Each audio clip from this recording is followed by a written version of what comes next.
will call our May 8th regular meeting to session with a roll call, please. Commissioner Patton. Here. Commissioner Barwick. Here. Commissioner Webb. Here. Commissioner Steckland is absent this evening. Mayor Absher. Here. Brian, would you lead us in the Pledge of Allegiance? I pledge allegiance to the flag of the United States of America and to the republic for which it stands, one nation, under God, indivisible, with liberty and justice for all.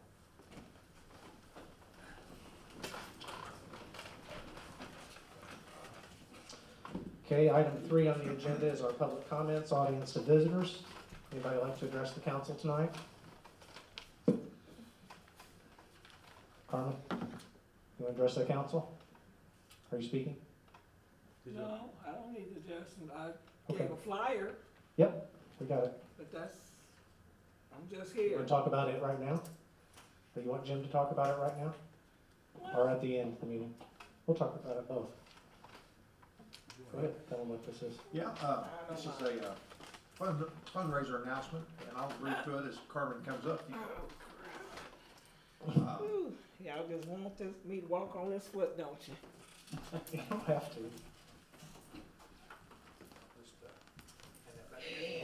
Multicolored today. Thank you, Mayor. If I'd known I was gonna be up here, I might have been color coordinated. No, that's okay.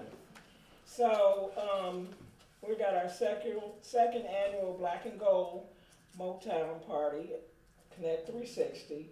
We were pleased this year that we were able to give our first $1,000 grant to a student, and hopefully we'll be able to give 2.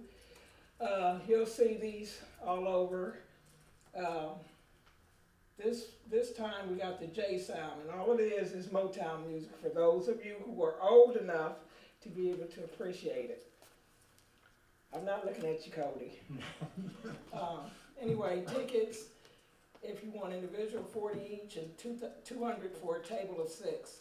We also have food catered by Smoking Cave's Barbecue. For any of you who have ever eaten it, it's a real treat.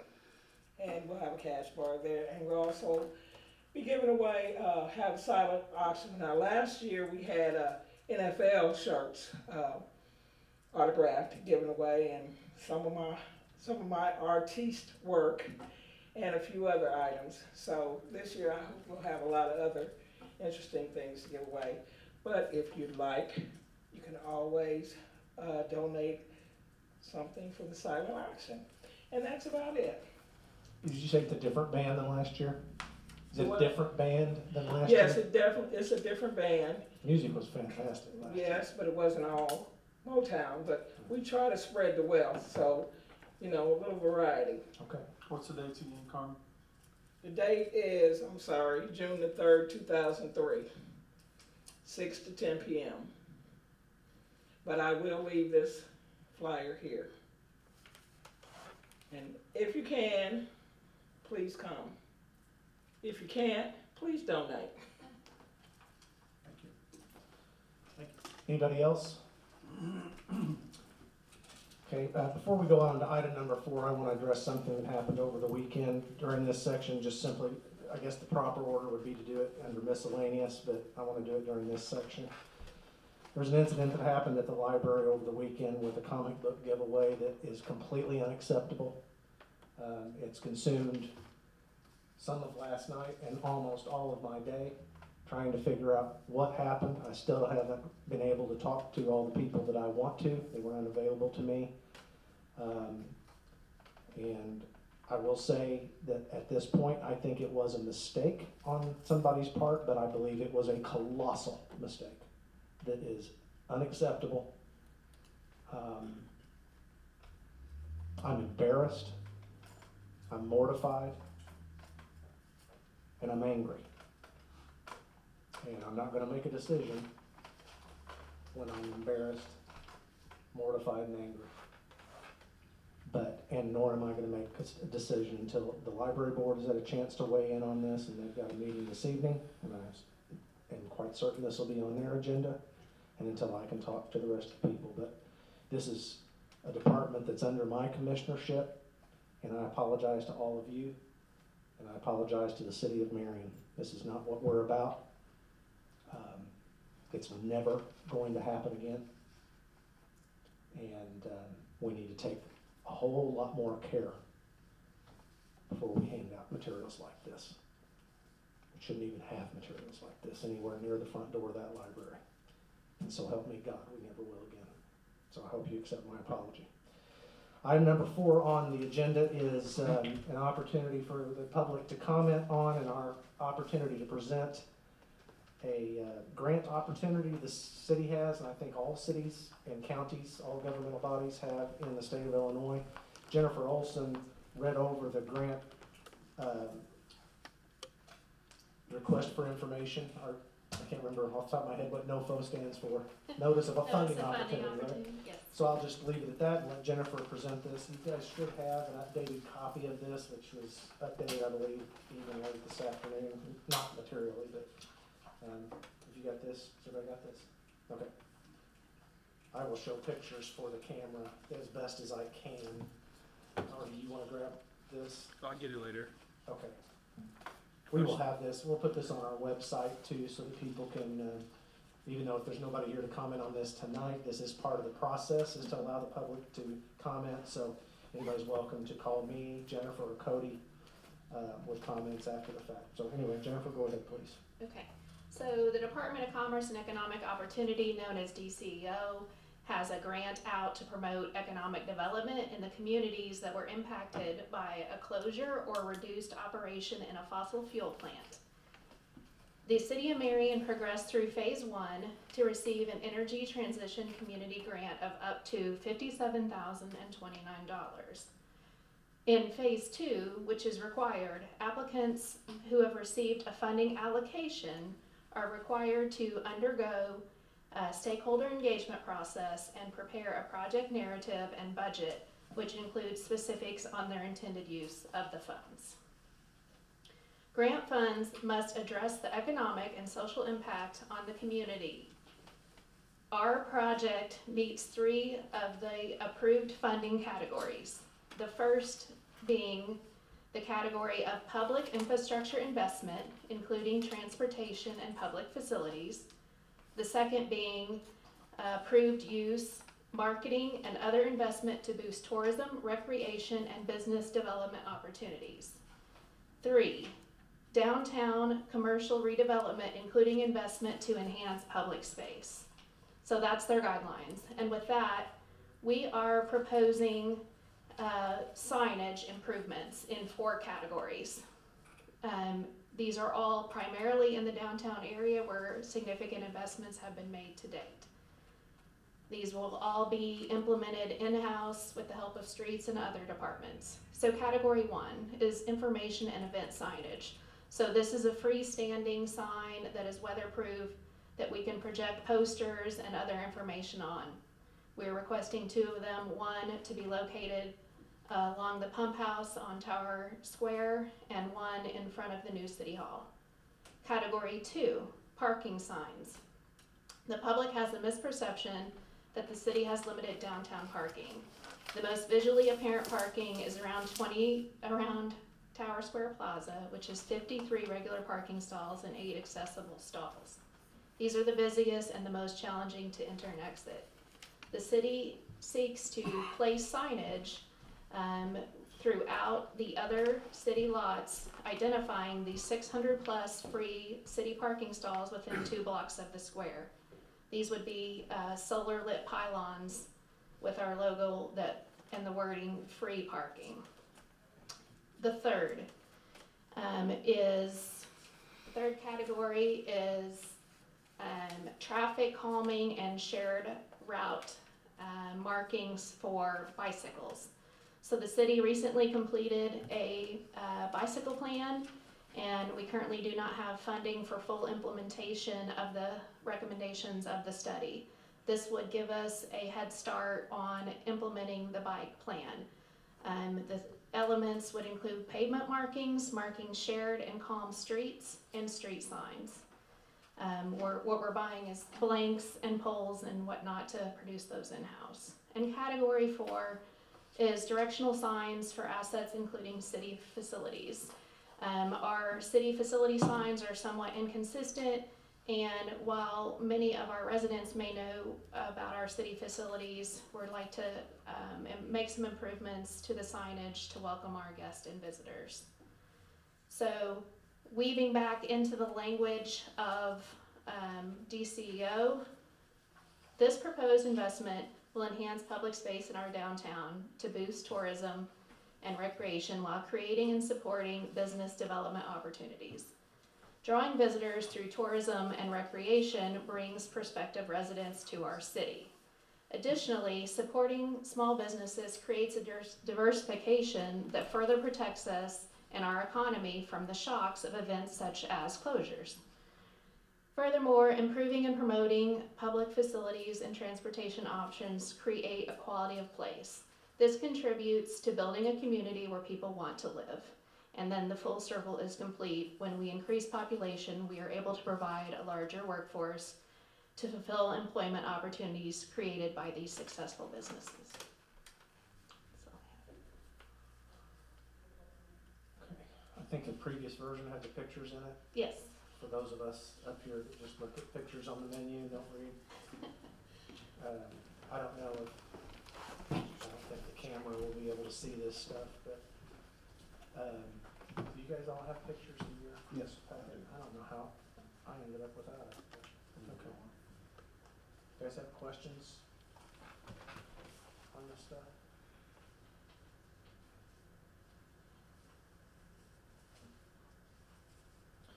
Just going to accentuate one thing, because I found this to be so profound, relative, if there's one common thing I've heard in 4+ years is complaints or concerns about parking up here. I've touched every single free, municipally owned parking place that there is. Glenn's counted them for me, I've counted them one by one. What's interesting about this is that if you, just out of curiosity, once I found out the number, anybody know, within 100, how many free parking places within 2 blocks of the tower clock? And I want to give you a frame of reference on that. Walmart, which I think is probably our largest retailer in town, thus I presume has the most parking places, and I think we've all been there. That 2-block radius is the same size as Walmart's parking lot. Give you a frame of reference there, okay? In terms of from the back of the lot to the front door of Walmart. So any idea how many in that distance, how many free parking places within 100 that we've got for people to park in for free? 600? 2,500? 1,200. Wow, that's a wide variance. I guess within 100, John's closer. So I think 710 is the number that we came up with, and of course that's a little bit squishy because it just depends exactly how far out you walk on that radius. So within the same distance from the back of the parking lot to Walmart's front door, we've got the same amount of parking within 100. They've got about 800 plus or minus parking spots. We have done a very poor job historically of identifying where all those parking places are at. So part of these, It was in the man. he She cheated. read that. John cheated. You guys weren't paying attention. I was gonna ask if you cheated. That's why you had that look on your face. You play poker that way? She had said that you guys just weren't paying attention to what she was saying. Oh, okay. I apparently wasn't. So anyway, a lot of this has to do with branding and commonalities of where all these parking places. We have got to do something. I've already had a parking garage price, and you guys do not want to know how much it is. So, right, Brian? Yeah. Yeah. So we've got to do a better job of highlighting where all this stuff is at. I think this would make a very good start. Just so happens this grant opportunity came along and seems to fit for it. So that's You know, a few years back at the previous council, I was thinking, Mr. Roper's son, he came up with some kind of a phone app, wasn't it, for parking? I think. I don't know if that went by the wayside, if that's still active, but. Well, Jennifer just presented one, this last week. As a matter of fact, I'm sure there's more than one app out there that can do this. The problem is it doesn't integrate with our city app. It doesn't integrate with Google Maps or Apple Maps, which is the other two predominant ones. We've tried in vain to get Google to identify our parking, and found out that's a bigger bureaucracy than government is. So we could do that. That app is about $1,000 a month, if I understand it right, and I'm very pessimistic that we would be that successful at getting people to download yet another app just for that purpose. Yeah. So I'm hoping somebody can come along with something that's an add-on or something to Google Maps. I don't know, but I suppose this grant's just a one-time deal, or there'll be another round, I wonder? We'll be able to reapply every year within 6 years of a closing event or a reduction. In our case, the event is 30% reduction approximately down at SIPC. So it looks like this grant amount is for material only, right? Yes. So would our street department be on the Yes. hook for installation of all this? Yes. Doug volunteered again. All right? Yes. Well, and that's how we're able, particularly with the signs, we're getting sign blanks, as you said, right? So, I mean, we can produce some of that on our own. Thank goodness somebody at some point thought to get that capability, and we've saved a ton of money over the years by being able to produce those ourselves, so. Not asking anybody to make a decision or anything tonight. This is just our first, our requirement to have a hearing on this. And like I said, we'll put this on the website maybe tomorrow and make sure people have an opportunity to call us about this if they've got other things they'd like to see. Yeah. Wonderful. Final application is due on the 31st. What would be ideal would be to have the comments a week out on the 24th to give us time to make any adjustments that we need to make. What's the date of our next meeting? 2 weeks, 22nd? I don't, okay. So again, anybody, we'll just put this on the agenda for the next meeting as well, and have another opportunity for people to come make comments after we've had that on the web. And hopefully that'll meet our requirement, or we'll get some other information. Thank you. Okay, we'll move on to consent agenda tonight, which consists of items A through D. Anybody on the council want any item A, B, C, or D, or sub-item removed from the consent agenda and voted upon separately? Anybody from the audience want any item or sub-item of the consent agenda voted upon separately? We did have one change. Okay. Under the custodian at Boynton Street, that actually is budgeted for $16.50 an hour, and it's a 30-hour a week, so it would include benefits.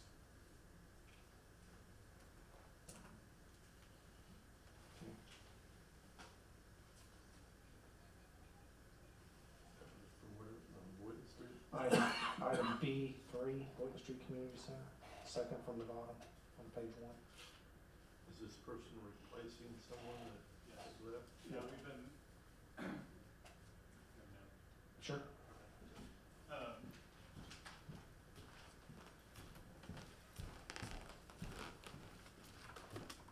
We had a full-time custodian who ended up having to resign for some health issues, so that position has gone unfilled. We filled that with the temp service for the last, I'm going to estimate 6 to 8 months with this actual individual. And in that time, we've reallocated some hours elsewhere, so this makes up for what's left over, 30 hours a week, which would be include health and retirement benefits as well. So this does replace an empty position essentially. The previous position though was a 40-hour? It was, correct, yeah. We've reallocated some of those hours to some other positions within, but it should be a budget neutral move overall. Good. Okay, so get that correction on item B3. Before we discuss any more, let's get a motion. I make a motion that we would approve the consent agenda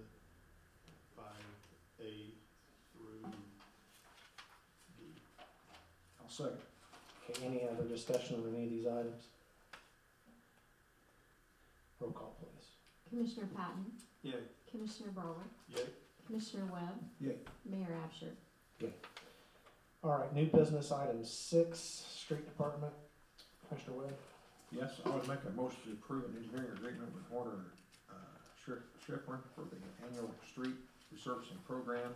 And this is the, as I read through it, it's the, actually design engineering and the construction engineering. Design's a lump sum of $30,000 and the, it's hourly rate for the construction, estimated $45,000 for a total of $75,000. This will basically be someone, doing the work to design and oversee the construction of our new asphalt we put down this year. So, Brian, you have anything to add to that? No, it's an annual program, and the program's much bigger this year than last year, so. With that, make that my motion. Second that. Any questions, discussion? When's that overlay start? They haven't said yet, it'd be possibly July, so. And how long would you anticipate that lasting? You got 59 days, right, Brian? I don't remember off the top of my head. 59 days, I think we had, because this program was so much bigger, so. Okay. So, basically 2 months.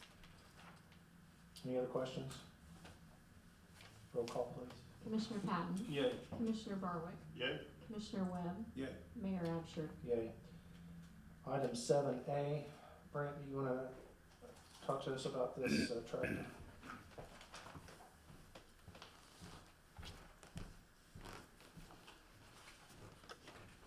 The tractor we took bids on is for the wastewater treatment plant's application of biosolids on the farmland and agricultural land. Current tractor is probably a 2005 model. It's time to replace that tractor with a new one, a little bit bigger tractor. We spec'd out for the bigger size spreaders we're hopefully going to get in the future. So this tractor will handle anything we're going to have for that. We took 3 bids. We had one from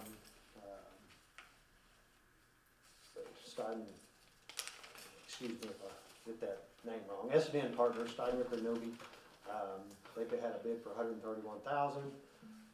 That was a John Deere tractor. We had a bid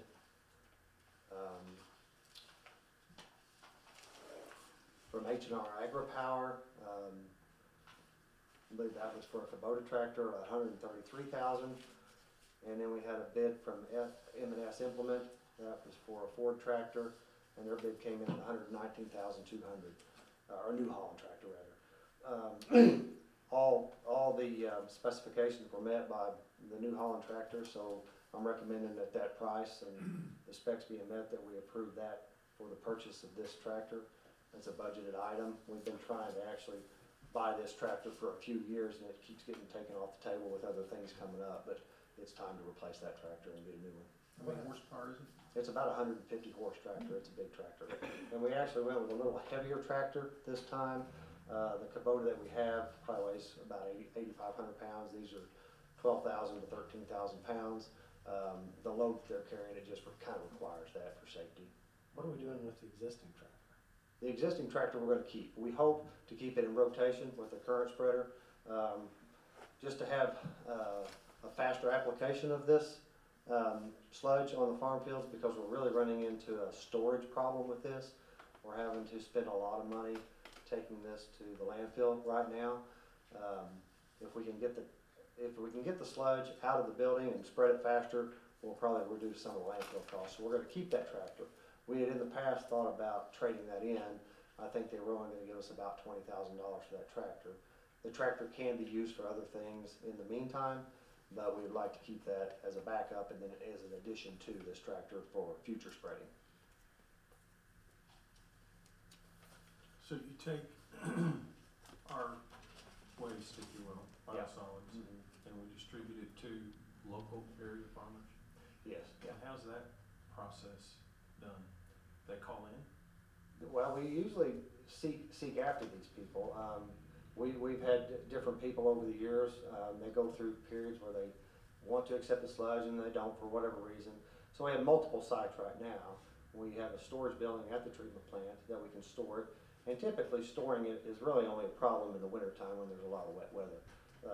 During the dry summertime, there's lots of pasture land we can take it to and things like that.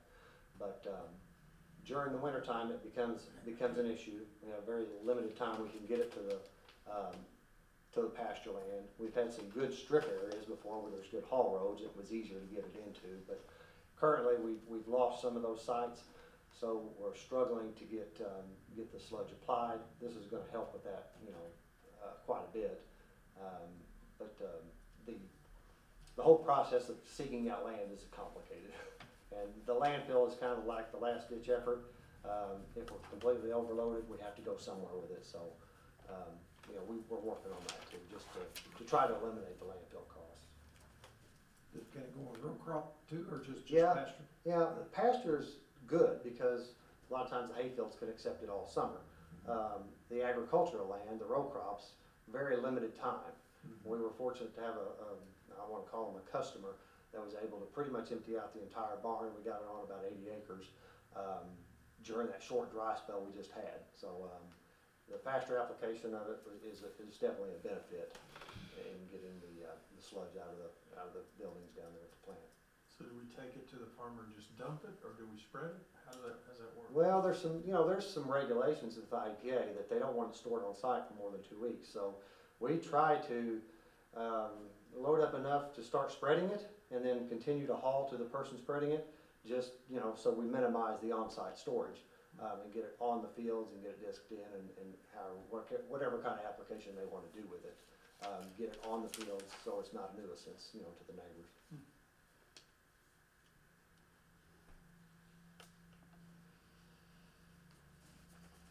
We don't have a motion on this, do we? Somebody want to make a motion? I'll make a motion to approve the 2023 tractor bid, which is from M&S Implement Company, to purchase the said tractor for $119,200. I'll second. One last question. Are we gonna buy this for cash, or are we gonna Yes. finance it and pay it through debt service? No, we've got some debt service to cover this. Yeah. Okay. We'll just pay cash. Okay, any other questions, discussion? Roll call, please. Commissioner Patton, Yay. Commissioner Barwick, Yay. Commissioner Webb, Yay. Mayor Absher. Yay. Item 8A and B, Commissioner Bowen. Yep.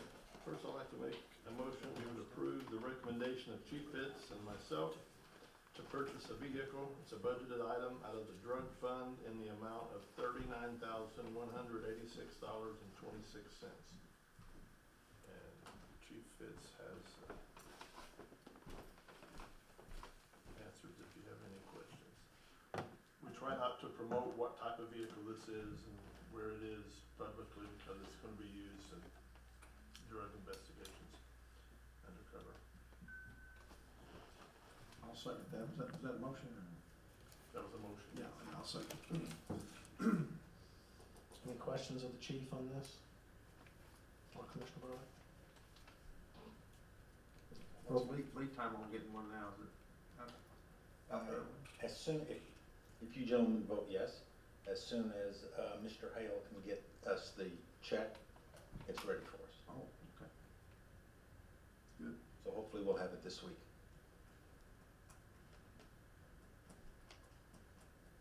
I know we're going to discuss your make and model. Did we get multiple bids? Yes, sir, we did. Okay. This one was the cheapest by about $11,000. Okay. Any other questions? Roll call, please. Commissioner Patton, Yay. Commissioner Barwick, Yay. Commissioner Webb, Yay. Mayor Absher. Yay. Item 8B.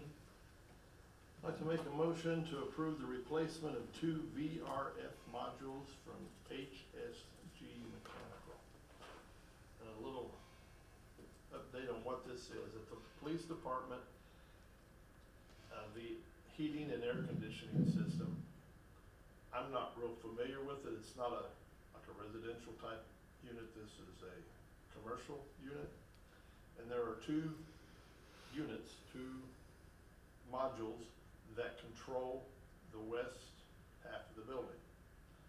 And for some time, apparently one of these modules has not been working the way it was supposed to work. So the second one was carrying all the load. And when we were getting in the real cold weather, and now that it's getting warm again, it's not doing its job. We've had several different vendors come out and look at it, and what we found is they're not really capable of working on this type of equipment. This is a specialized heating and air conditioning system. So this mechanical company that we found actually brought the company reps from St. Louis to diagnose what the problem was. And the problem was the one unit was not even working. It either shut itself down, it's all run by computer, and when they forced it to come back on, it blew up. I guess that's why it wasn't working to begin with. You know, it had shut itself down, but they manually went in with the computer and forced this to operate. So what they are planning on doing, since we're not sure if the module in Unit 2 is still good, because it's not working properly either, they're wanting to replace both VRF modules. That includes 2 new VRF module stands, dryers, R4, 10A, and all labor required. They'll have the factory there to do the vacuum verification and the startup of the system. This will give us a 10-year warranty on both units, versus the second, or the other option would be just to replace 2 new compressors, a dryer, ball valves, and the items that were bad in module 1. But we're not guaranteed when we do that that will fix the problem, because the second unit has been limping trying to carry the load, and they think it's damaged too. So the amount is $79,950. Both of these, option 1 and 2 says all work straight time. Does that indicate that this is not including labor? No, I took that when I talked to him, that they're not gonna be coming out on overtime. They've got a hold on this equipment in St. Louis, and they're gonna get it down here, and they've already scheduled, if we approve this, they've scheduled the time to do it. But it's not like an emergency type where they're gonna come in and, So that's what it means, as opposed to, that's, I took it as that that does include labor. okay. It includes labor, but it's only gonna be 8-hour days. yeah, Yes, sir. straight time, no emergency overtime or to get us back up and running. Just to help clarify a little bit, I did reach out to 5 different companies. 3 of them on the phone said, we're not touching that. We can't do it. And they said this is above what we do, and this is a specialized unit. And it is a Daikin, and the reps from Daikin said, this is the company you need to use because they are trained in it and they know exactly what to do. I do know that system has been broke for like 6 years. So shortly after, that's before you guys was in there, it was all IP based. We could not, in like the records office, we couldn't control the thermostat in there. No one had a username or password. We couldn't get in it. And we threw everything out but the kitchen sink. We had Fowler's Heating and Air. We had everyone come in there and try to work on it. That's been broke for 6, 7 years. And that's the system that was inherited, right? No, that was the system when we first built that police department over there. That was installed over that way. Who was the contractor that did it? Some outfit out of St. Louis that disappeared on us. So since then we went through several different people and never got it. We were never able to get it done.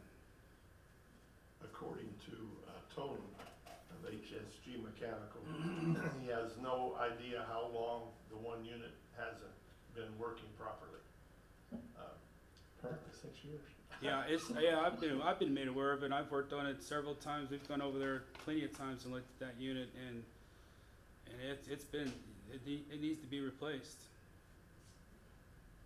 Again, my mindset is with a, Sorry, I'm trying to get Cody's attention. I'm getting into that.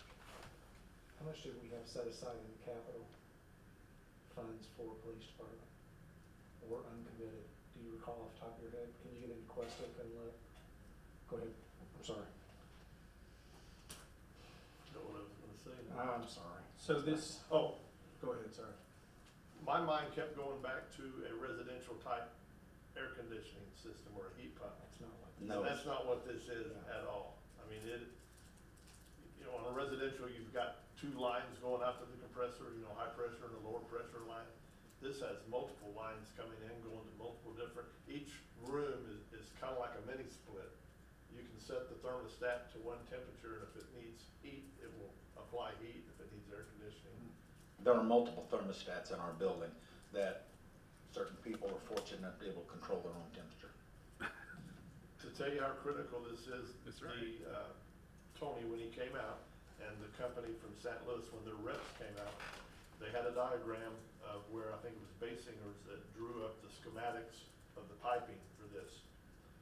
And the piping, you've seen regular air conditioner units with the copper tubing, it's just ran and go over it. Well, it can only run so at a certain length. If you have an elbow, everything has to be precise. And they first thought maybe that was the problem, but I think they went through and measured the piping, and that seemed to be, it was up to what the specs had called for. So like I said, 6 years ago, this thing probably hasn't worked right. And when you really notice it, whenever it gets really cold, Yep, or it gets really hot, and then it'll go One back to is default. trying to. Is it natural gas or electric? Electric. I don't know that. I'm just curious. I'd go with electric. But those officers have been in certain rooms, been complaining for many, many years. And like the chief is right, some can control it, but some, whenever other people went in and programmed them, they put some kind of lock on them. So they always had a constant temperature. Well, I wonder if that's gonna still be the same even after we replace these two things, or does this VRF thing, does it house the memory for all of that? I don't know. I haven't seen any specs, but I don't mind to sit down with you guys and take a look at it. If it's something dealing with it computer-wise, I can definitely give some insight on that. Well, I think this, Thermostats in there or something. I think this is set up, they don't want just anybody and everybody in there tinkering with the computer. They think that's kind of what the problem was. People were working on this and doing things that they didn't really know what they were doing. And, Apparently somebody got into the computer system that wasn't authorized to do so and wasn't trained to do so, and that was one of the issues. So we know that first question, before I forget it. The 39,186.26 on the agenda versus the quote, am I missing, there's about $1,000 difference there. On what now? He gave us two quotes. One was just to repair, and that was the 39,000. But he promised us that if we go that route, within a couple of years, we're going to have the same problem again. But our agenda on item 8A in the amount of 39,186.26, but yet our bid over here says 38,190. Is there a difference there that That I'm- 39 number's a different issue. That's the vehicle we just bought. Oh, geez, sorry. Okay, so if we replace option 1 with 2 new compressors, dryers, ball valves, the whole 9 yards, we are not guaranteed that unit 2, or option 2, unit 2 in this case, is gonna work even after we get fix 1. That's correct. Right? Cause right now, we don't know if unit 2 is working right now. Correct. So if we fix 1, don't we have the same problem as we did, 1 being the workhorse of both units? That's why he promised us within a couple of years we're going to have the same problem again. So if there's money today to go with the 7950, my suggestion would be to approve the 7950 up to that amount to go ahead and authorize that work, because we don't want to come back here next month and do it again. Right. that's what we'd like to do, just the lesser amount, Okay. I guess I'm stuck on. Why didn't you have a separate for police? What's that? I'm stuck on A, looking at B, sorry. I misspoke also, Doug. The 39 was for the vehicle, the 38 was the first bid. So, relative to the funding, this is the first year I've talked about this a lot, but started setting aside money for capital repairs. And it was a wild guess as to how we start doing that, but we had an unallocated, we did not set any aside specifically for the police department. Didn't anticipate anything there as opposed to the hub, which we constantly have stuff, but we have a unallocated category, which is basically the catch-all for everything else, and that was $100,000. So it looks like we just ate up 80% of it. So, and we're a good 8 days into the budget year, so. But we have set aside money for this kind of stuff that comes up, but nonetheless, that's where I would suggest that money comes from the capital replacement fund.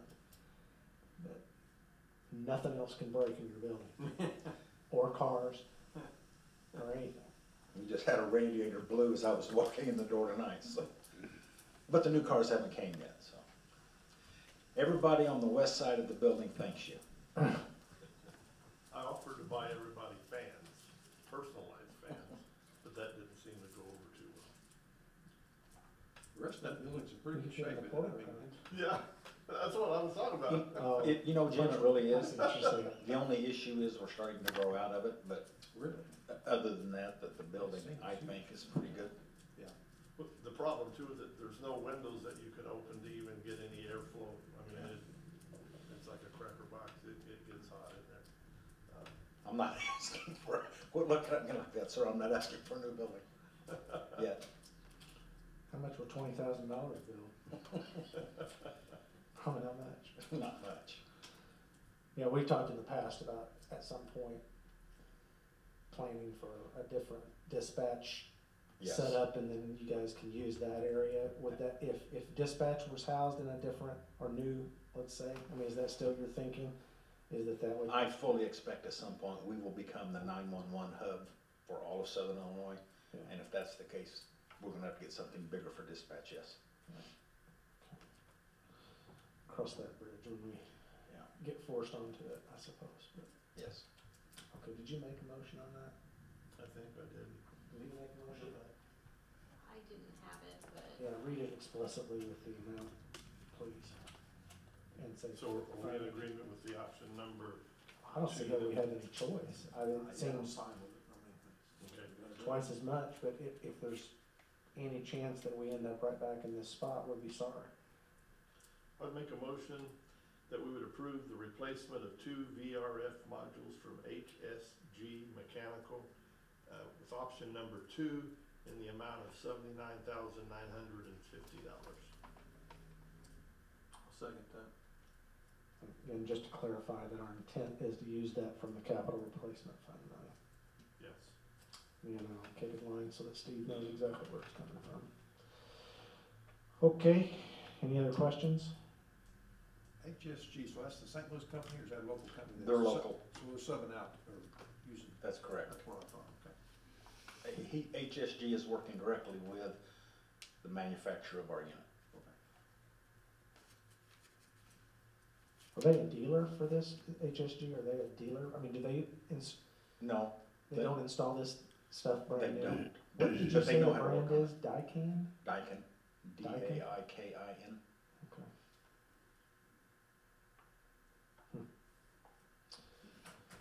Any other questions? Roll call, please.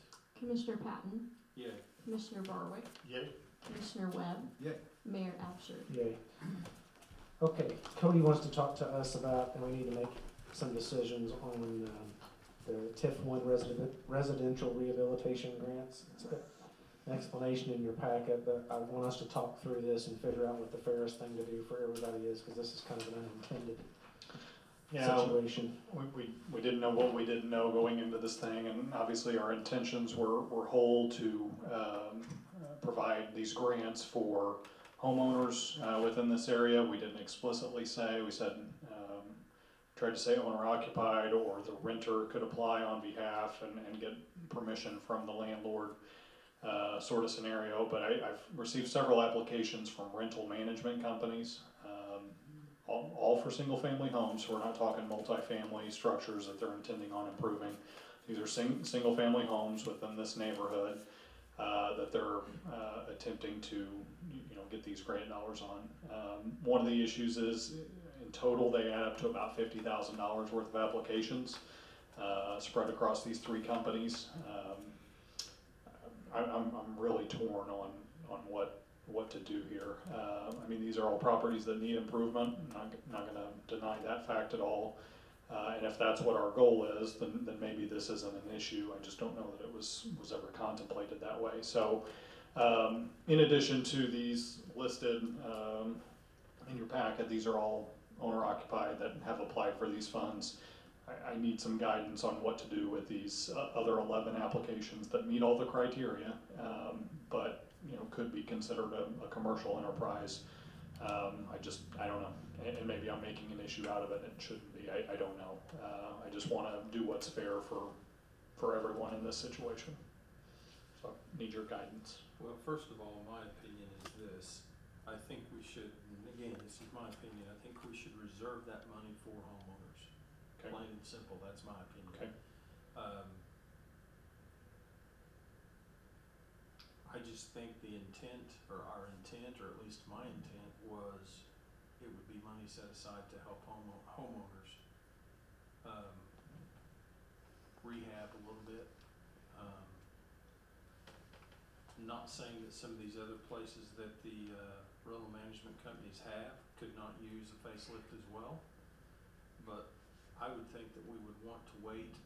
What's the application period? Is there a beginning and an end? Yeah, so it's technically May 1st through March 31st, but at this pace, I don't think the money will make it through May. Okay.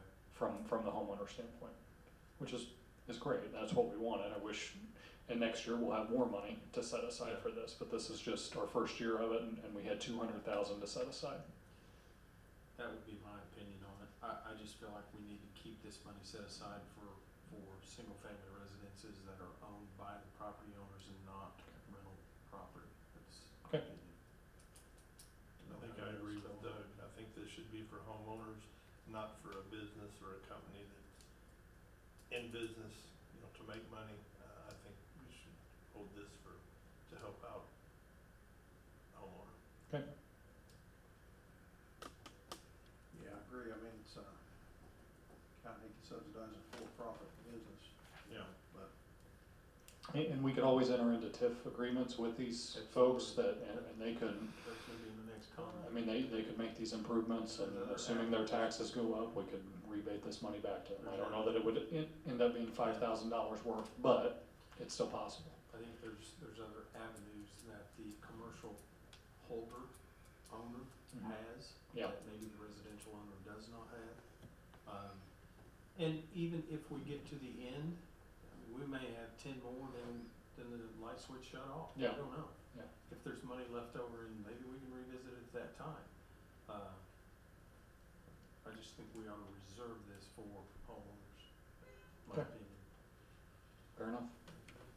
So then the item before you is then to approve the applications. There's about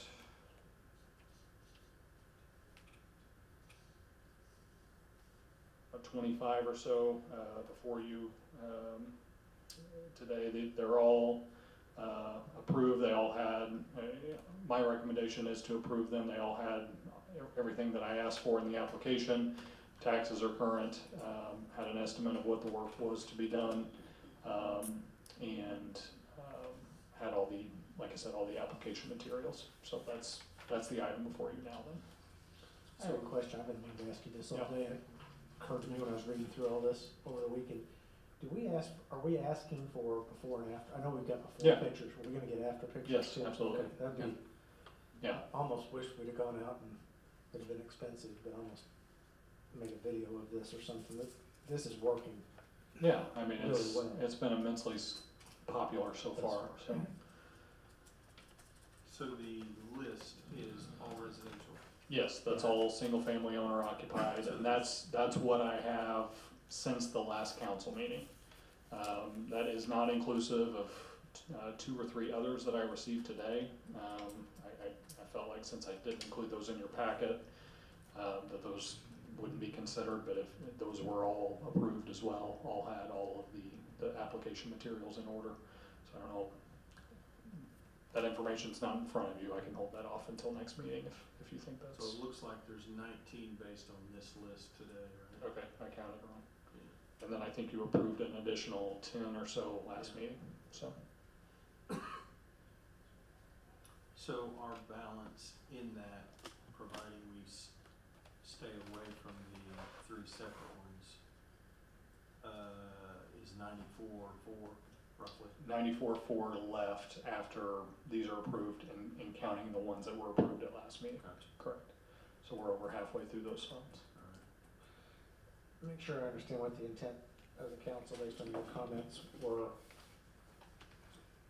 If we had funds in TIF, and I'm not suggesting we do this go round, but are you opposed to having any program that would incentivize a commercial developer? And the only heartburn I have over this is these applications. I get where you guys are coming from, and I'm really torn over it too, but they definitely can use the TLC. There's no question about it. And I think that rising tide will lift all the other boats too. So I'm just trying, before we, The commercial properties you're talking yeah, about? if we had a different program, if we had funds for it, are you diametrically opposed to that, or would you consider such a thing? To me, It's just this 200 you want for residential. My opinion. Well, I think everybody said that, so I just don't want us to go down a path for non-owner occupied properties. Yeah, because I mean, that's my thought. If we set up a separate program, Yeah. would that be something Yeah.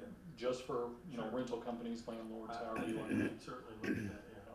Because we wanna, I mean, our goal, ultimate goal, is to get the neighborhood, regardless of ownership. Yeah. Neighborhood built back up and, Yeah. and beautified. Yeah. And if we could set up or find some money, some other source of funding for the commercial properties in there, sure. And my suggestion is we ask the commercial businesses to share more. So we're providing 75% of cost to homeowners, maybe that number's 50% for commercial businesses or something like that.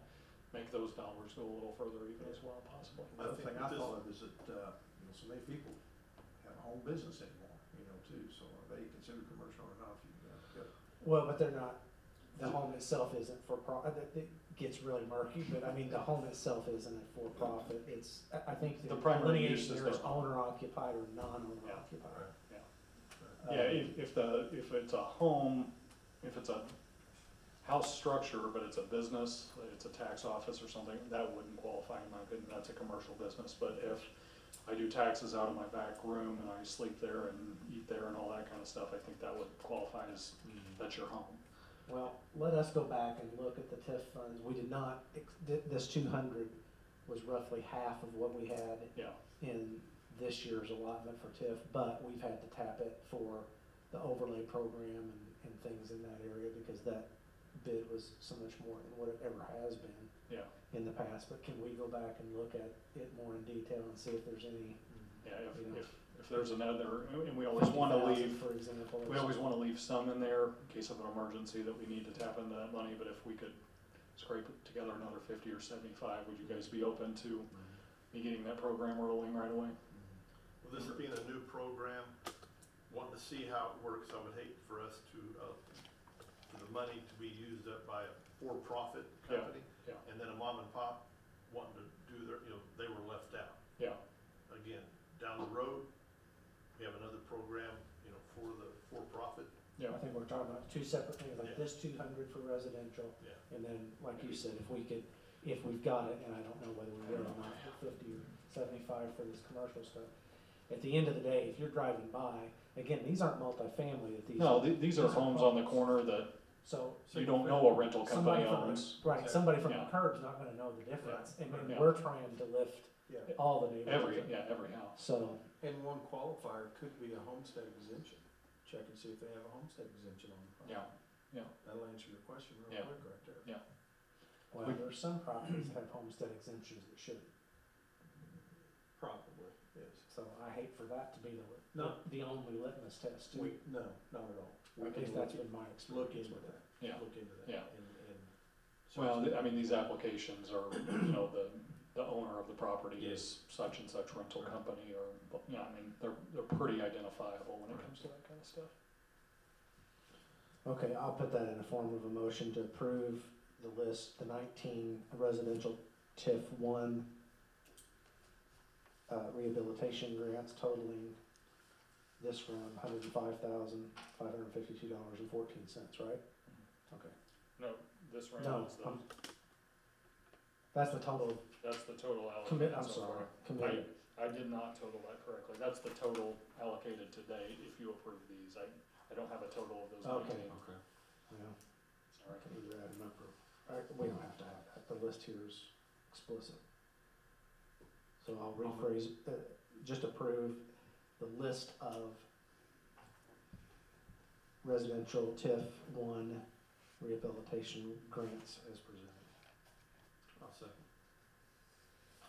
Okay, roll call please. Commissioner Patton? Yay.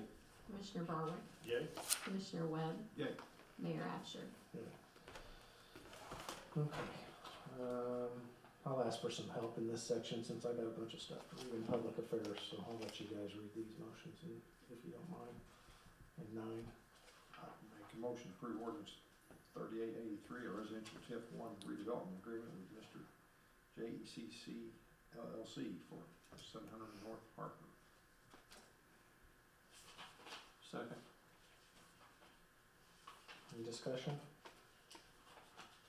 Roll call please. Commissioner Patton? Yay. Commissioner Barwick? Yay. Commissioner Webb? Yay. Mayor Absher? Yay. Make a motion, we would approve ordinance 3884, a residential TIF 1 redevelopment agreement with Yellow Door Builders LLC for 1014 South Buchanan. I'll second that. Quick question on that one. That is in the northwest quadrant of Buchanan, and I can't think of the cross street.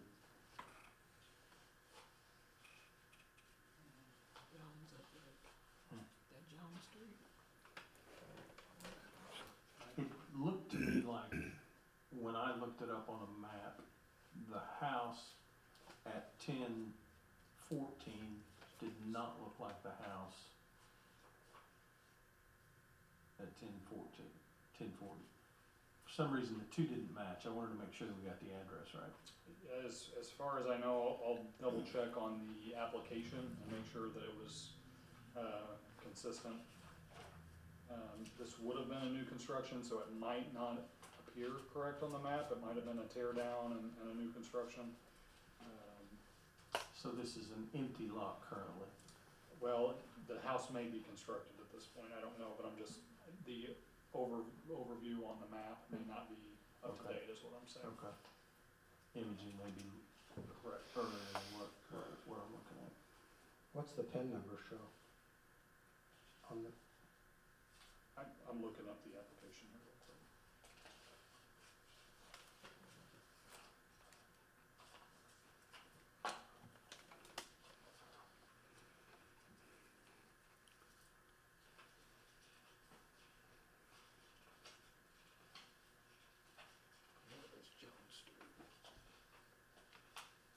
I was just saying, that's Jones Street. across street. That's it, Jones. Yep. Do you Thank know, you. was it a vacant lot? Before, I was thinking, it's like, is that the one where there's 2 yellow door? Is that the one, yeah, Yeah, South Buchanan, it's- there's it's 2. down over One here. of them was not vacant and one of them was. Yeah. It's like, yeah, one of them had a house on it, there's Is 2 there houses 3? there. Is there 2 or is it gonna be 3? There's 2 houses there, and if you go back 1 block over on Mechanic Street, there's a yellow door Okay. house there. So that makes 3 yellow door in that area. Okay. But where he's talking about Jones Street and Buchanan. It'd be the northwest corner, right? Yes. Jones and Buchanan. If you're coming from Boynton, Yeah. Going north on Buchanan. I do have a question. We're showing 43,000 on page 2, 60% of, and then on page 3, it's showing 34,000.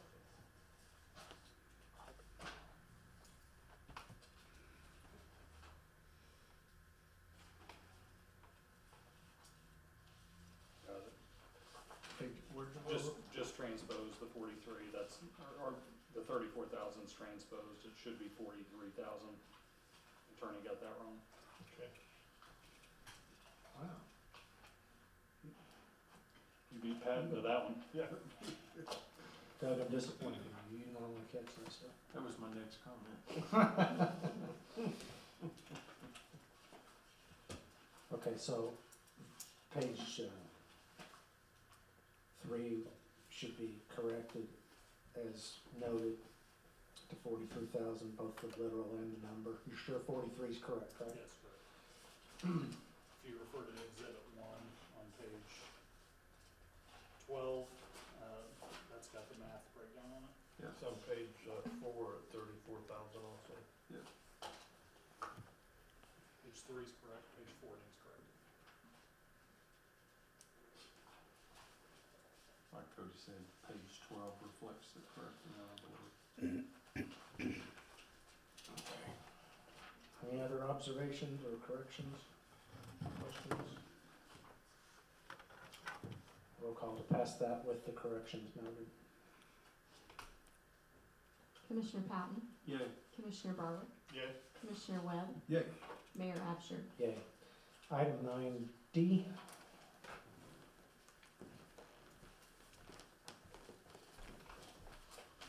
I'd make a motion that we would approve the bid for the Sioux Drive and Campground Road improvements.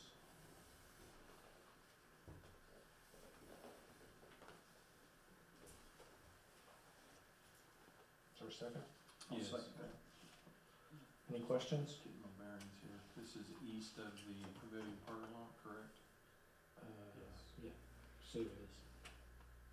This, the way I understand, talking to Doug, this is funded through a DRA grant, is that right? Yes, DRA, right? 408,000 is the DRA grant that goes on for construction. Right. And the developer pays the rest of it. And the developer pays the balance between the construction costs and engineering costs and the difference between that and the DRA grant to the developer. But the city has to pay first, and then the developer reimburses the city. Because DRA would not give it to the developer grant, they give it to the city. We take over maintenance once it's. Now, it's a city street once it's built to Okay. the specification.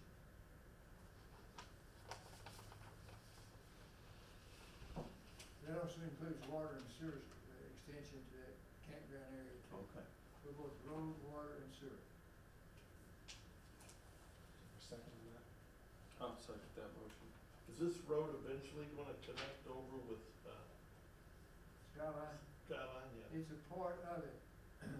This is, sits next to Sioux Drive that goes to the pavilion.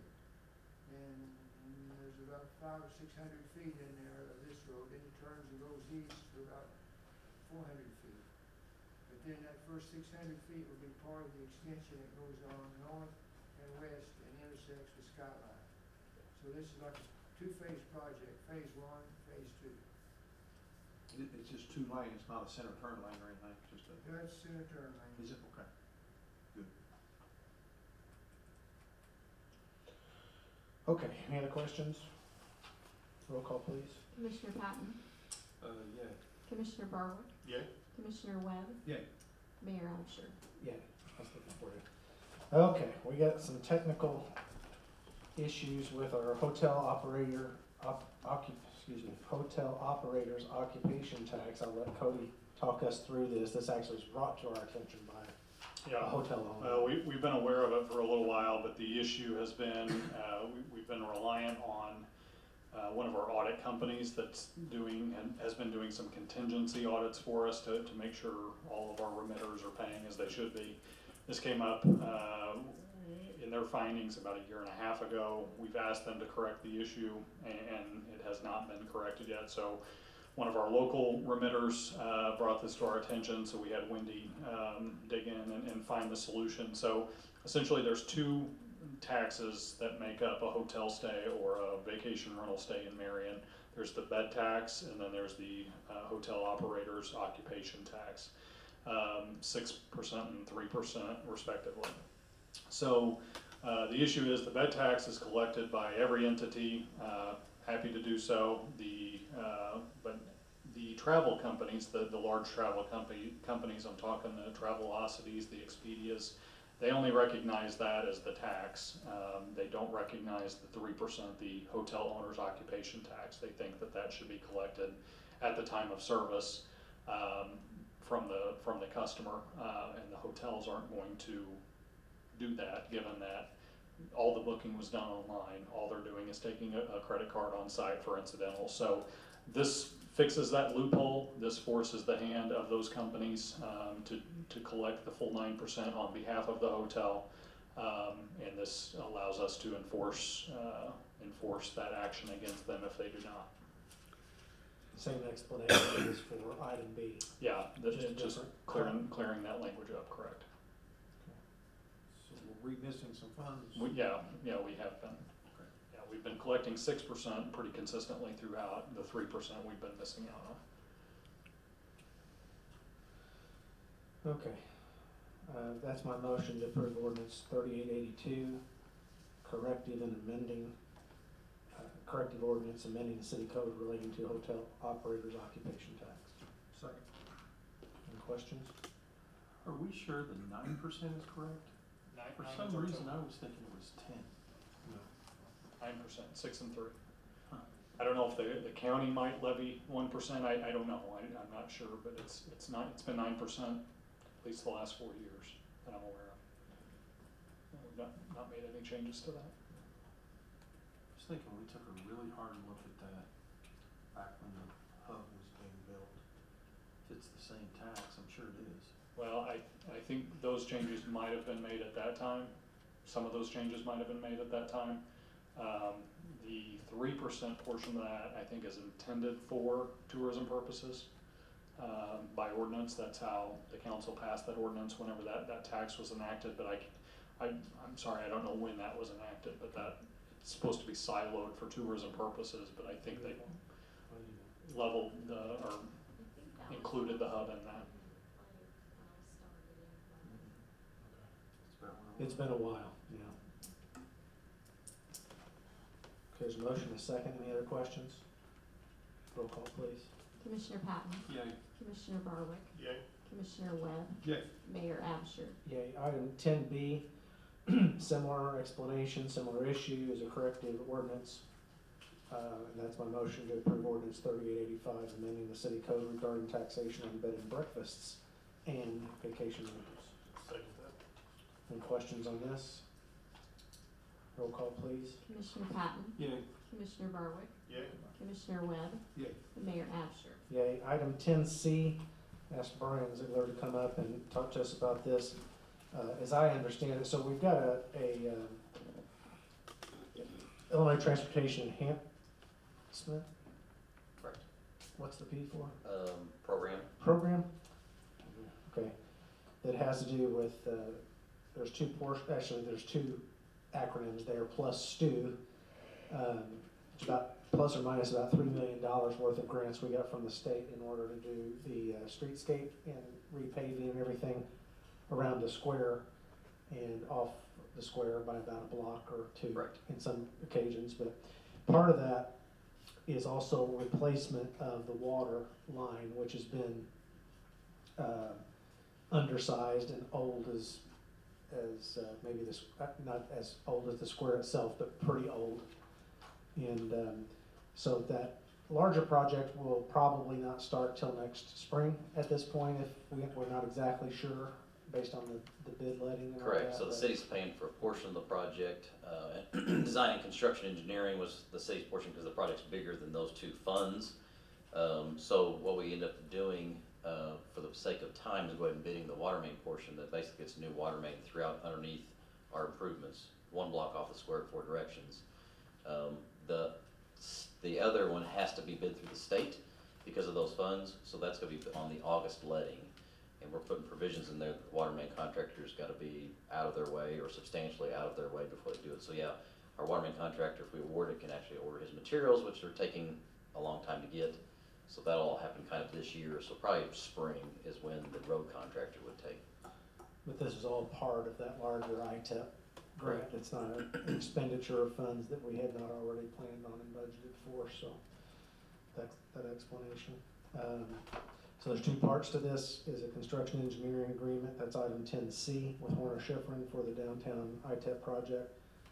And then that's for the whole project. That'll cover the water main too. Right, and then item D is to kind of get a jump on this, as Brian just explained, and go ahead and do the water main. I think this will actually save us some money a little bit, will it not? Rather than if we had that in the larger ITEP grant, or did I misunderstand that? Correct, probably because the, other contractor's gonna tack on a % to the water main contractor. He's gonna sub it to a water main contractor and then take a % for coordinating his work, so it should save us a little bit. So let me go ahead and make a motion before we discuss this too much. On item 10C, be my motion to approve the construction engineering agreement with Horner Schifrin for the downtown ITEP project. Second. Okay. Any questions? So the contract amount that we're approving with Horner Schifrin includes C and D. Is that correct? D is actually the bid by the water main contractor. Yes, it covers construction engineering for both contracts, yes. That was my question. It's $195,000. Right, and we'll bill hourly for that, that's our estimate on there. And that amount was kind of set up when the contract was together, so, and you're paying for that locally, not through the funds, so it's just, it's gonna cover both contracts. Any other questions? Roll call, please. Commissioner Patton? Yay. Commissioner Barwick? Yay. Commissioner Webb? Yay. Mayor Absher? Item 10D, I'll just make the motion before we start discussing. Move to approve the bid for the replacement of the water main on the square, part of the downtown streetscape improvement project. Second. Okay, this, we unfortunately only had one bid and about 3 or 4 plan holders on Correct. this. I don't know why that turned out that way, but only have one bidder, which is Wiggs out of Denton, Illinois, for $969,700. This is about $250,000 over what our estimate was that is budgeted for and inclusive in TIF funds and the project funds. So we will, if you approve this, the remainder of that will come out of the hub TIF to cover that overage. And hopefully we get more bidders on the rest of this than just one, so. Yeah, I think you'll see the big 2 contractors bid the road stuff, the Simons and Samron at least, maybe someone else, but they were commenting before there is we had a sewer job bid the other day too with one bidder. Usually we always, for years, have had, 4 to 6 bidders on a water main job. It's just sign of the times. The estimate that we have there, we could have updated the estimate. It's probably about 6 to 8 months old, that estimate, which these days is very old because it's hard to, go from month to month almost with these estimates. But yeah, this is just sign of the times of getting one bidder on a water main job. That's just highly unusual, but it's what we're running into lately. So your opinion is the prices reflected from the single bid are evident with the times, I guess, increased price? Yeah, I guess what I'm saying is if we rebid or do something like that, unless we change the project, or we're not gonna get a better bid, so. I'm just looking down through here, some of the unit prices. Is it the materials price that was off from the estimate, or the labor, or both? Both. The trouble with estimating these days is we got inflation. I mean, I just say ballpark. I mean, we're up 25% in this industry for inflation. But the trouble we have estimating is I've got contractors calling me right after bids saying, do you know if they're going to award this? Because I got to know, because the contractors in this business, there's just so many of them, and they only have so much work they can do. And they need to know, because they need to know if they want to bid this other one, or they're not going to tell me to the morning of if they're going to bid because they're waiting to hear back on this other job. I've never run into that in 20-something years in Illinois, and that's kind of what we're running into here. The sewer job, we've got 3 that we'll be talking to you about. 3 contracts we're looking at, and one guy's holding 3 of them, and he's low bid on the first one, so he doesn't turn the other 2 in because he knows he can't do that amount of work. We just haven't run into that kind of stuff before. These guys have just so much work going on. So it's hard to account for the price of a guy that's got loaded up with work that's going to inflate his numbers in case he gets it.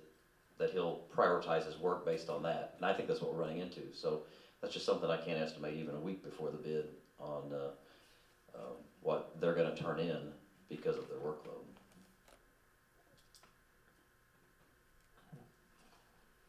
What's the planned start date for this water project? Well, the big thing with this is ordering materials. That fluctuates. It's not as bad as it was, but you know, between getting hydrants and valves on site, that could be months.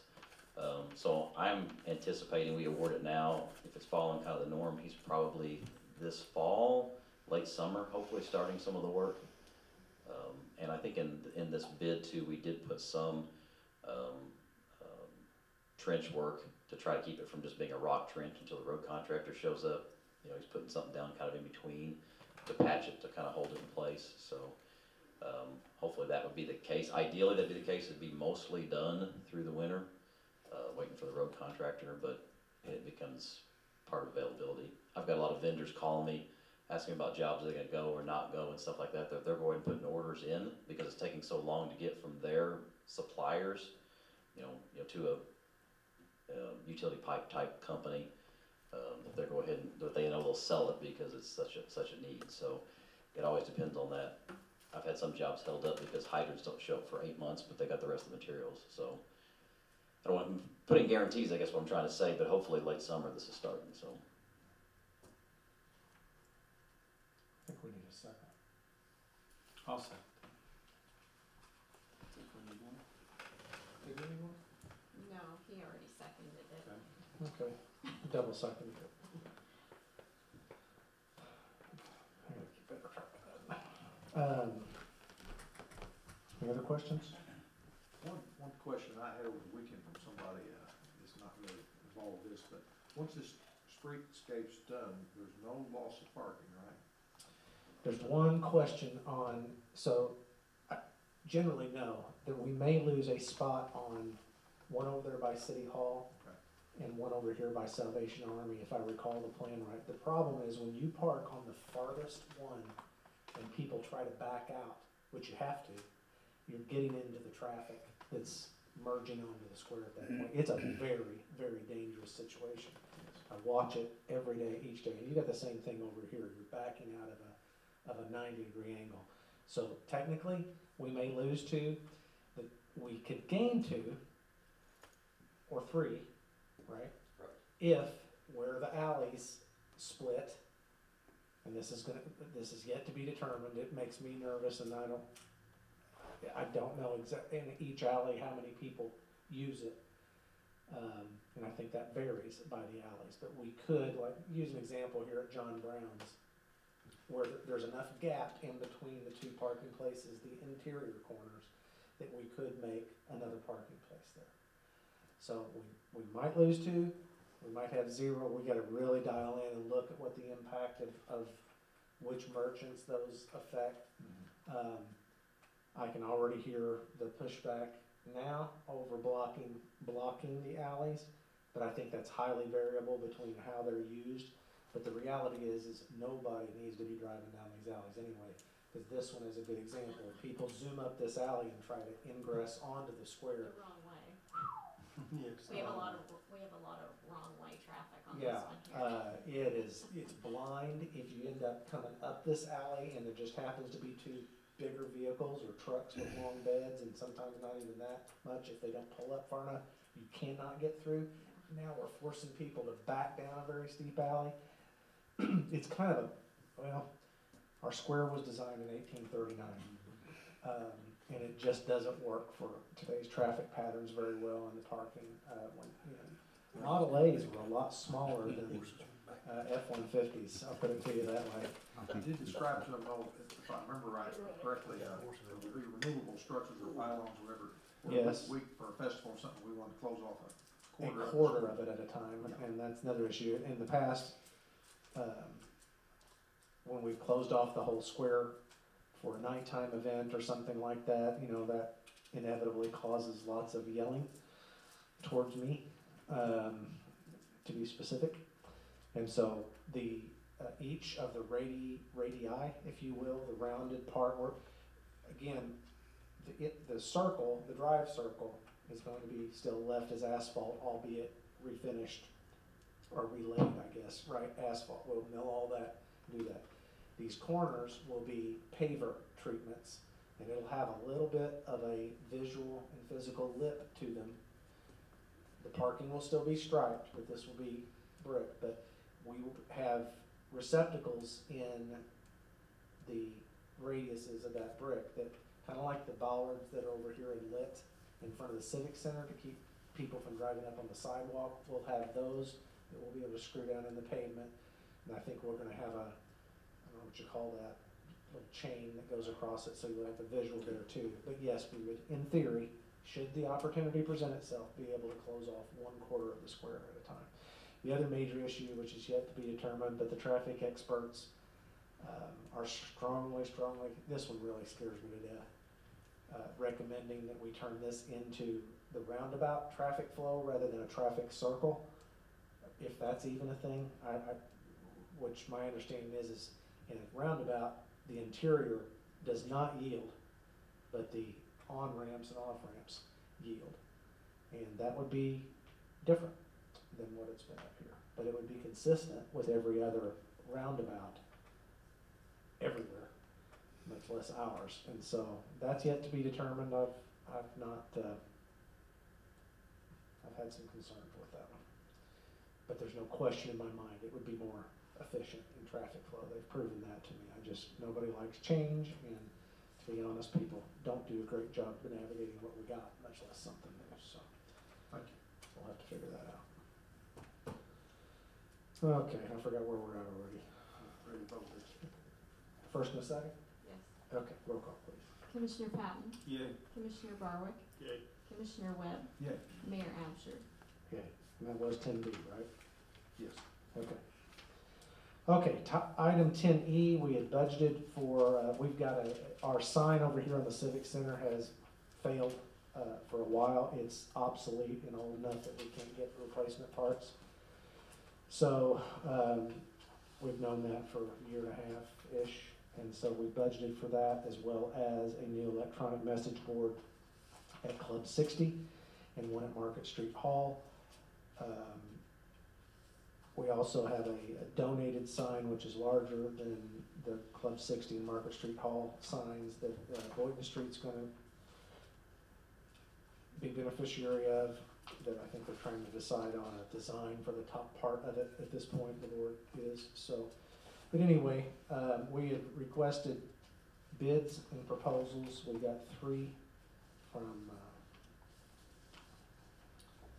let's see, Liberty, Shawnee LED, and T-Ham signs. If you look deep in your packet, there's a tabulation page there.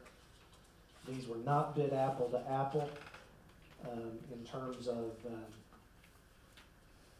the options, but if you'll, and this is the page I'm on, I don't know if you've got, if you're looking at it.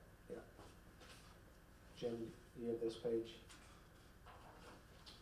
Yes. Okay. So the base bid, I don't know how much familiar you are with, I had to learn all this, and so I'm not trying to talk down, but a 10 millimeter, even though that's a larger number, that's a lower resolution sign than a 6 millimeter. So, but we had, because we had a 10 millimeter sign at the Civic Center, that's the one that's failed, that's what we asked to be bid on all 3 of these signs. The base bid for the Civic Center sign ranged from Shawnee at $34,499. Both of the other bidders were $61,000 and change. It's another $12,000 to upgrade to a 6 millimeter. And to go to a larger sign, which Commissioner Stecklin thought would be, and I agree, even a much better option for them. That was another $16,500. That doesn't sound like that much bigger of a sign, but the real estate there, so to speak, on that sign is much better. So that total comes within about $1,500 for a much better sign visually, as well as a larger sign as the other 2, or at least within $1,500 of it. But the other 2 bidders did not give us an option on either a 6 millimeter resolution or a 1220 upgrade. So that's what my recommendation is to purchase the big sign from Shawnee LED for $62,999. The two smaller signs, similarly, were a little bit varied in how they bid. The base, again, we asked to be bid with an option for a 6 millimeter upgrade, but the base bid was $19,999 for each sign at Shawnee versus $38,887 and change at Liberty and $32,490 from T-Hand. Liberty did give us an option for a 6 millimeter for an additional $3,400. Shawnee gave us an option for same for $3,000. What's different is that the backlit cabinet, and what I'm talking about there, I don't know if that's depicted in here.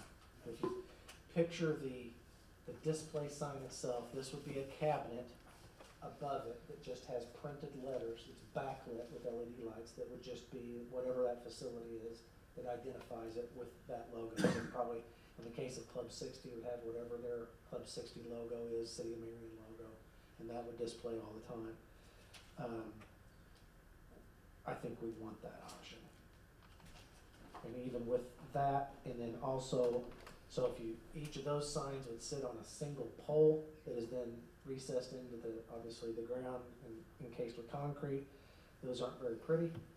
So there's a fabricated pole cover that goes over that could also have our logo. That was $2,000, and that was not bid by, that's by Shawnee. That was not bid by either Liberty or T-Ham, although I'm sure it'd be in that vicinity for the pole cover. And then bollards to protect the sign, which I'm sure would be similar on all three, but only Shawnee bid them. But even with Shawnee and all their options at $31,999, those are cheaper than the other two bidders, as apples to apples as you can get them. So it's kind of a no-brainer from the cost standpoint. And just to be clear, we had budgeted a certain amount for this. We still have yet to get electrical to the two smaller signs. We still have yet to get electrical to the site for Boynton Street. Do not have bids on those yet, but that would be paid out of our budget line. Hopefully there'll be enough left if we approve this bid for $126,997 from Shawnee. Oh gosh, this is a mouthful. For the larger 12 by 20 6 millimeter sign for the Civic Center, and the 6 millimeter sign with cabinet, sign, pole cover, and installation of bollards is quoted from Shawnee for $31,999 each for a total of $126,997. And I put that into the form of a motion on item 10. I'm gonna lose my voice. Is there any spec sheet on the two signs? Reason why I'm asking, Shawnee's got it for basically $20,000 and Liberty's like at $38,800 or $38,900. Yes, there is on each of the bid packets. Cody looks like he's gonna go get those bid packets. They're all very similar in how they presented it. To me, I'm not an expert in it, it looks to me like they're all the same specs.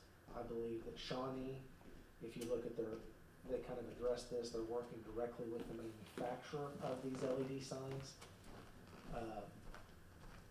Versus, I believe the other companies are buying another vendor's sign. But you can look What at size is the sign at the Civic Center? 9 by 16 now. Okay, yeah, this will be good. This is, well, we can buy another 9 by 16, or we can get the 12 by 20, which is that upgraded price, which would be, and for what it's worth, I've seen the 6 and the 10 millimeter side by side out here on the trailer, and they brought one up here I'd probably be happy with the 10 millimeters, happy with what we had, until you see the 6. Yeah. And then you're like, well, that's not gonna work. Yeah. I would never want Once the you other see one. Or go home. Yeah. Once you see the 6, you can't unsee it. You can't. This, I don't know that we'll ever use it this way. Yeah. But The 6mm out here, especially if we opt for the larger sign, is capable of displaying movies. Also has an audio out from Shawnee. We could hook up our own speakers and play movies. For example, if we wanted to cordon off that quadrant over there and show a movie, Shawnee's sign would work. It has the audio out capability and the larger resolution. The 10mm would look substandard for a movie. It'll be nice at Christmas time where they're ice skating, playing Something. Christmas Vacation. Again, I don't know that we'll ever, Fountains and sink. I don't know we'll ever use it that way, but it does have that capability. The other two signs do not appear to have that capability. So, do you see those spec sheets on each? That's kind of a cover letter, or in some cases it includes the actual bid themselves. I'm gonna let you read over that, and I'm gonna go to the restroom. Where's Shawnee located? Hurst. Hurst, sorry.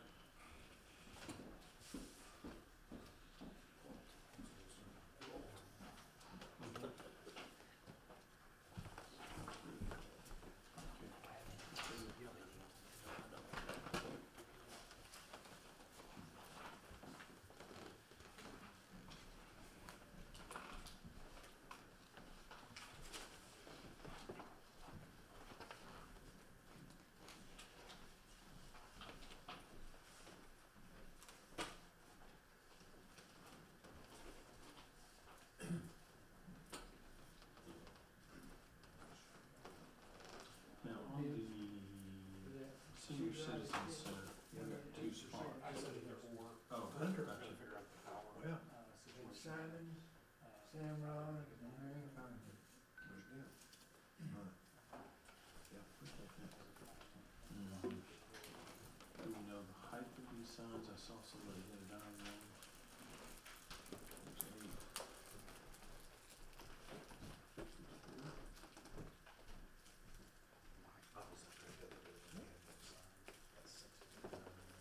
Only 2 big, isn't it? Two versus a 4K. Yeah. Is this one mine? What does it say? No, wait a minute, that's the size. The pixels are closer together. Oh, I got you. Yeah. I got you.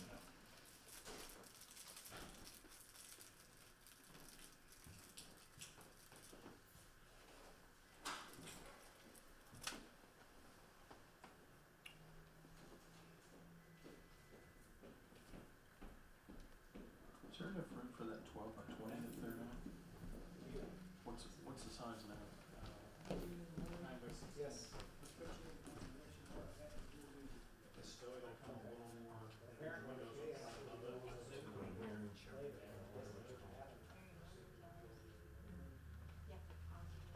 Bridge Avenue to the Fort Shore. Okay.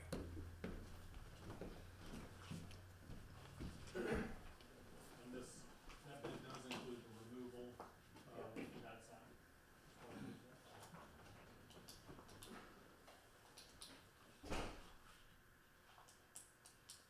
Are you satisfied with those spec sheets? Mhm. Do you wanna see these originals? Or do you want- Yeah. Everything but Shawnee, he hasn't seen Shawnee.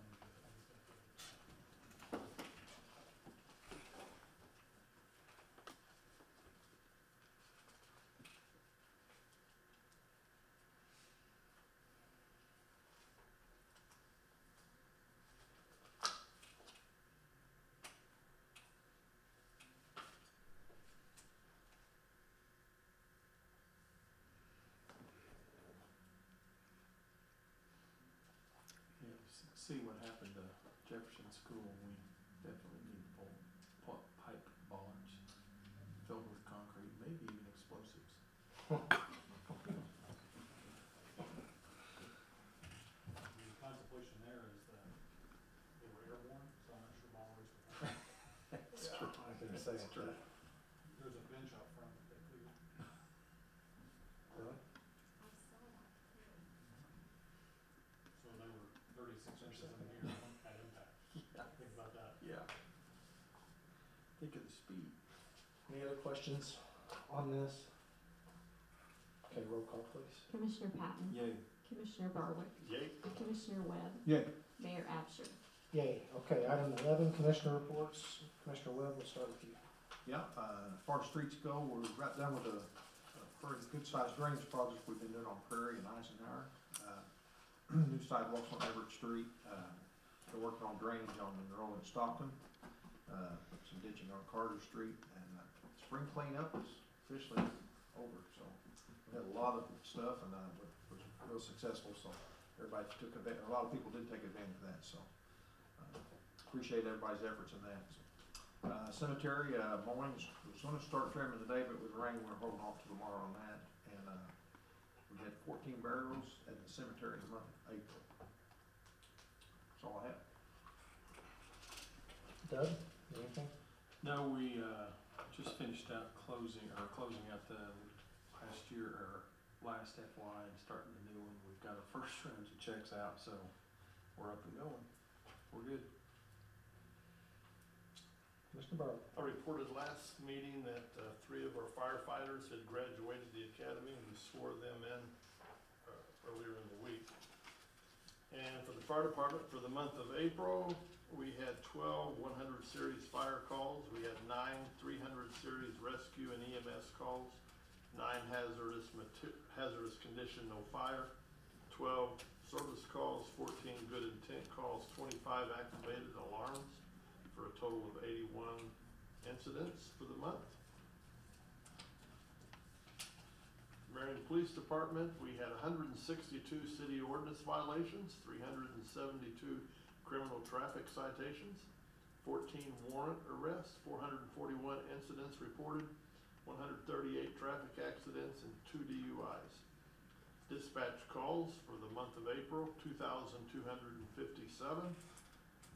911 calls were 2,274, non-emergency calls 3,157, and 295 ambulance calls. Police Department Narcotics Unit issued 139 citations, 51 arrests were made, 6 warrant arrests, seized 1.3 pounds of cannabis, 29.42 grams of methamphetamine, 8 grams of fentanyl, 0.34 grams of cocaine. They had 2 controlled purchases, 3 search warrants, 1 alcohol offense, recovered 1 stolen vehicle, 1 weapons offense, and 1 seized weapon, and $57,531 of U.S. currency was seized. The detective unit, 2 aggravated battery cases, 1 possession of the stolen firearm, 1 counterfeit currency, 4 criminal damage, 3 death investigations, 1 false report, 7 theft, 3 theft of motor vehicle, for a total case load for the month of 36 for April. And that is all I have. Okay. Item 12, miscellaneous. Anything else to come before the council? Anybody have a need under 13 for a closed session? Hearing none, I would entertain a motion to adjourn. Make a motion to adjourn. Second. Roll call, please. Commissioner Patton? Yeah. Commissioner Barwood? Yay. Commissioner Webb? Yeah. Mayor Absher? Yay. Thank you all. Thank you.